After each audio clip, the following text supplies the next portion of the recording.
All right, Coach, first of all, what are the prospects for the, you guys are just 1 year removed from winning a state championship. What are the prospects for the team this year? Yeah, just finding the level of consistency is the first goal for us. That was our biggest inefficiency last year, was just not being consistent.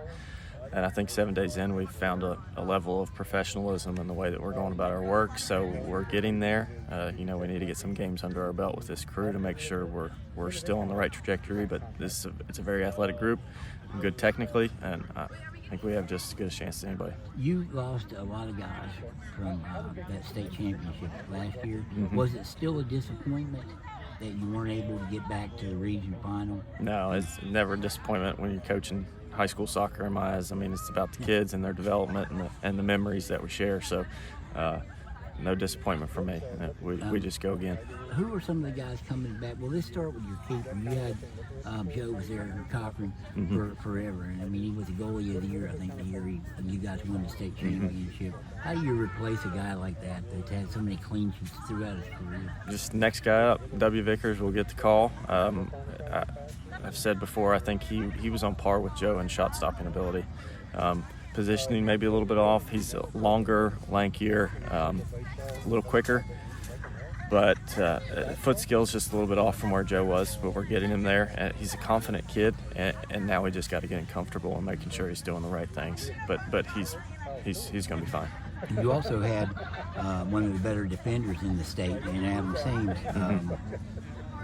He obviously graduated when it moved on to Tech, where he's playing basketball now. But your defense-wise, guys coming back this year, how's your defense look? I think we're good.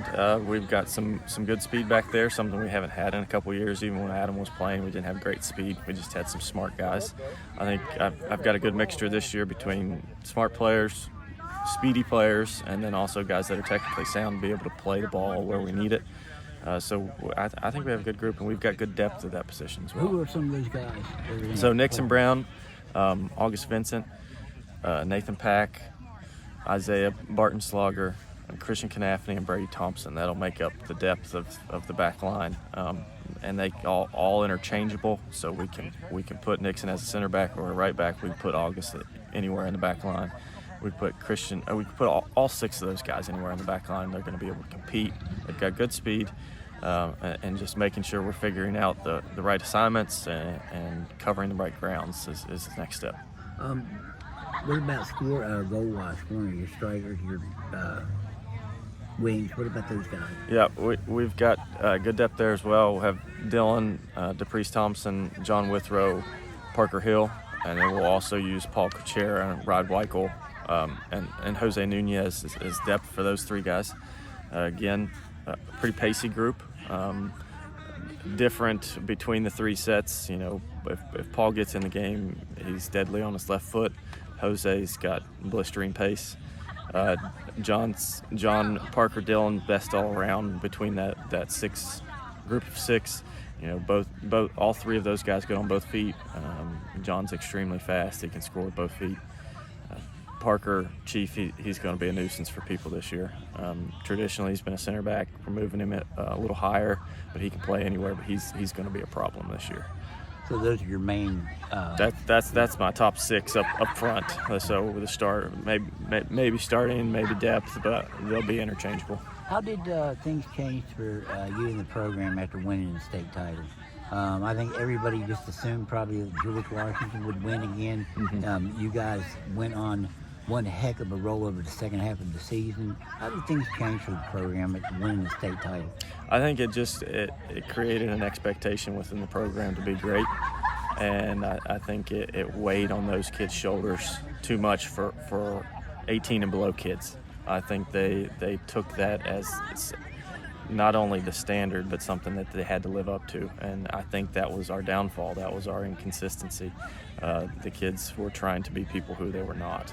We talked a lot about that group of making their own path, and I don't think we ever really found it because they were trying to still walk on the previous one. So there's been absolutely zero talk about state championship, sectional tournament, regional tournament. It's been professionalism between the lines, getting after it between the lines. In a way, it was kind of a burden for the players that came after to try to live up to goals that might not have been, at that point, reasonable. That's my view. We always have the goal to get out of our win our section during the regular season, win the sectional tournament, win the region, get to the state tournament, win the thing. That should be every coach's expectation. If you're not doing that and trying to develop players in that way, I'm not sure why you're coaching. But when you talk about realistic, there's the difference. And I think it should be a realistic goal for everybody as well. But the kids have to work towards that. They have to be consistent. They have to be professional in the way that they work. You told me one time you played baseball in college. I did. Can you? Would you ever imagine? I think you were pretty good at soccer too, and did that as well. Could you have seen yourself being a soccer coach? Can I see myself being a baseball coach or a soccer? Could you have foreseen that you'd be a soccer coach? Oh yeah. Oh, I lost my senior year tearing everything in my knee. Right. So I missed soccer. I missed basketball season. I made back for baseball. So I knew baseball would be my ticket to get into college, but then I was hoping that maybe down the line I could play. And then I always knew I wanted to come back and coach. So that was always the plan. Could it have been baseball too? Yeah, I don't know if I ever wanted to really coach baseball. I like watching it. I love playing it. Coaching baseball is a little bit different. I love Corey Mann, the baseball coach here, but I tell you, when we sit down and we talk for a couple seconds about baseball, he's way over my head with how they go about things technically and their disciplines. It's just a lot different. You tore up your knee your senior year of high school, so missed the entire senior year. I played a couple games. I think it was 3 games in I did it, and then I missed the rest of the soccer season. Obviously, I had surgery. I played high school basketball as well. I missed all basketball season. Made it back just in time for baseball. So just got back for baseball, which is a pretty quick turnaround for a three knee. and 3.5 months. Where was that at? I went to school here. Oh, so you're Spartan. Yep. Okay. Coach, I appreciate the time and good luck to you guys. I appreciate it. Thank you.